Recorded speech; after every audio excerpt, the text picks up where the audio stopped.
Hello, samahan niyo ako guys. Prepare tayo ng ulam.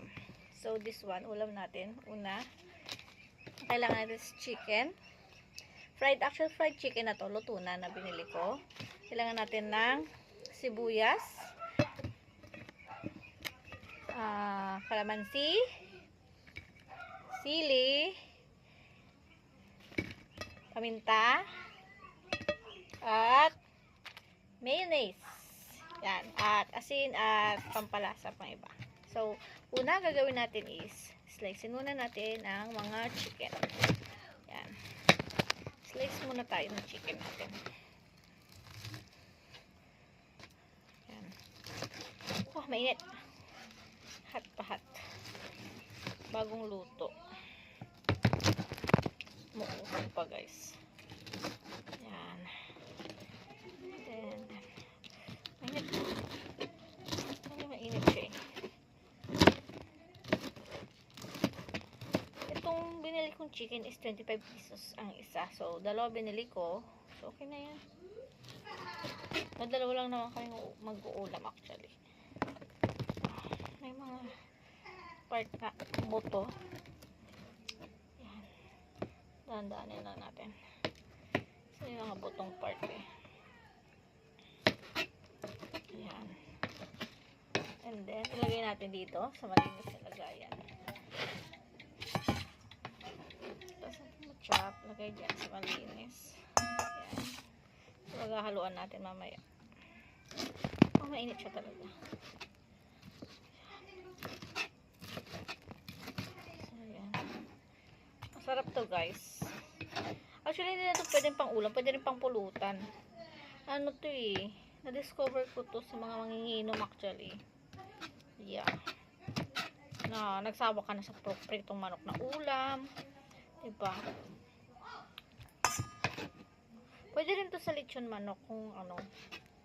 Pumili ka na lechon manok tapos di nyo naubos yung lechon manok. Ano, yung sa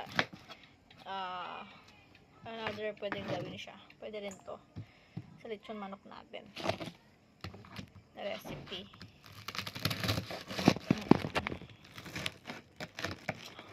Mainit siya. It's hot. Look,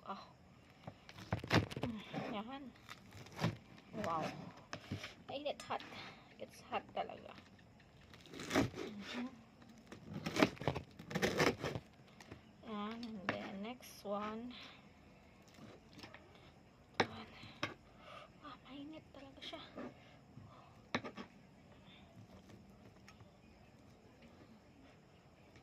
Tanggalin natin yung buto. Hiwalay mo na lang. May mga buto pa rin kasi to.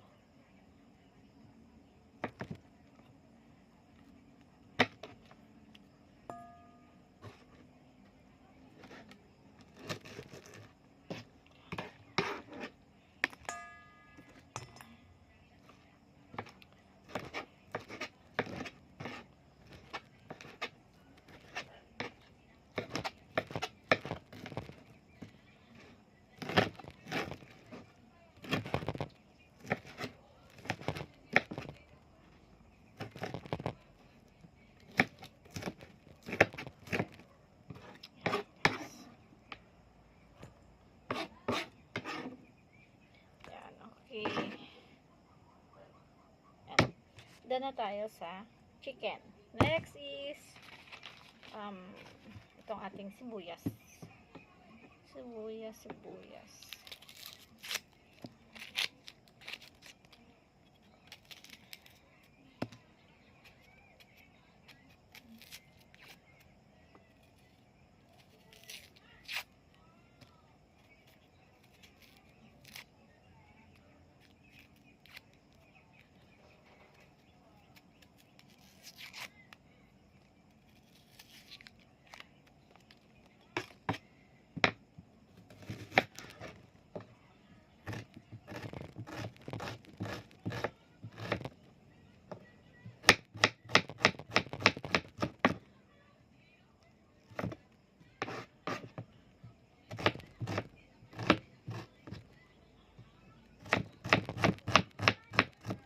Sibuyas lang, malang sibuyas ngayon guys eh.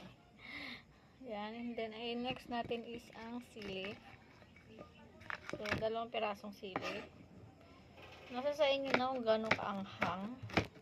Kung gusto nyo, depende na sa inyo.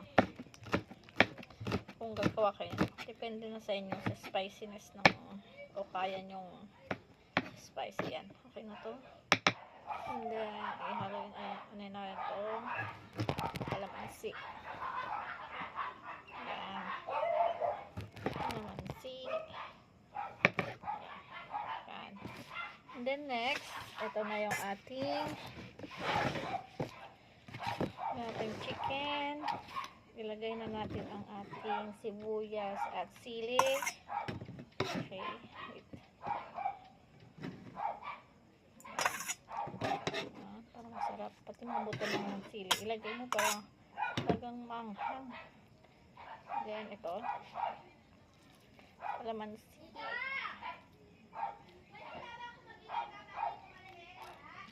Kalamansi.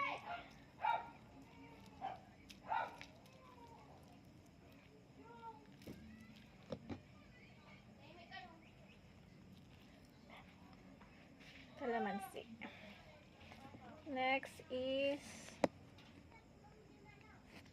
Next natin, timplahan na natin siya. Lagyan na natin ng asin, pinch of salt, pinch of pepper, yan, paminta. And then, haluin ko muna.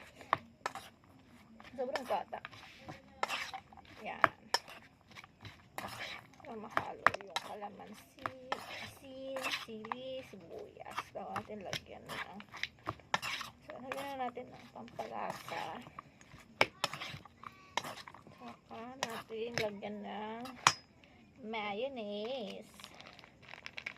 Lagyan natin ng mayonnaise.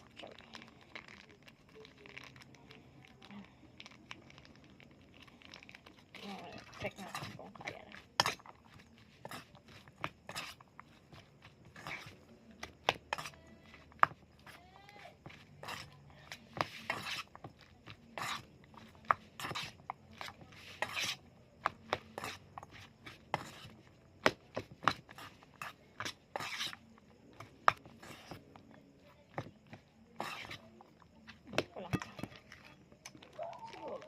Lagyan na natin ito lahat. Kasi kunti lang naman na to.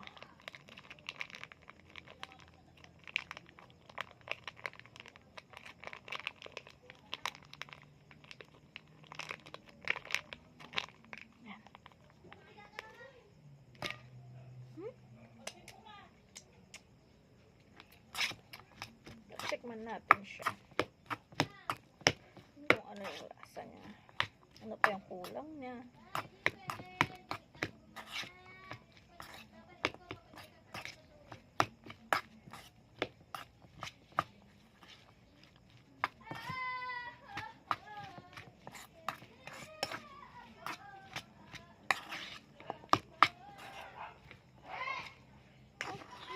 Done. Tingnan natin. Natatakam na ako. Tingnan natin. Sarap. Sarap. Sarap. Gutom na ako, guys.